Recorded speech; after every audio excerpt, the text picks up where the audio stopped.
دخول بني إسرائيل مصر ده فيه حكمة بالغة.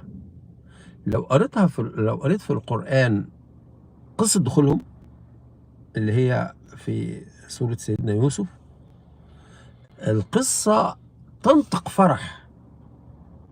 دخلوا فعلا تنطق فرح. النبي سيدنا يعقوب وابنه سيدنا يوسف بقى وزير، وبعدين فلما دخلوا عليه آوى إليه أبويه وقال ادخلوا مصر إن شاء الله آمنين، ورفع أبويه على العرش وخروا له سجدا وقال يا أبت هذا تأويل رؤياي من قبل قد جعلها ربي حقا وقد أحسن بي إذ أخرجني من السجن وجاء بكم من البدو من بعد أن نزغ الشيطان بيني وبين إخوتي إن ربي لطيف لما يشاء إنه هو العليم الحكيم. صدق الله العظيم. سورة بتنطق فرح.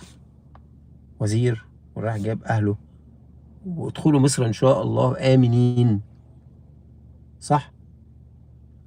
طيب ما هي مرتبطة باللي حصل بعد كده بقى لما اتغيرت الأحوال السياسية.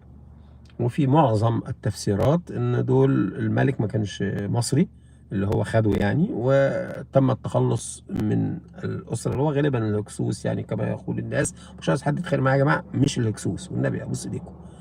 المهم يعني تغيرت الظروف السياسية وأصبح بني إسرائيل في مصر مضطهدين بيهربوا بقى. هم بيهربوا وفرعون بيلاحقهم بعد ما سامهم سوء العذاب. يذبحون أبناءكم ويستحيون نساءكم. ولد هذبحه، بنت أسيبها.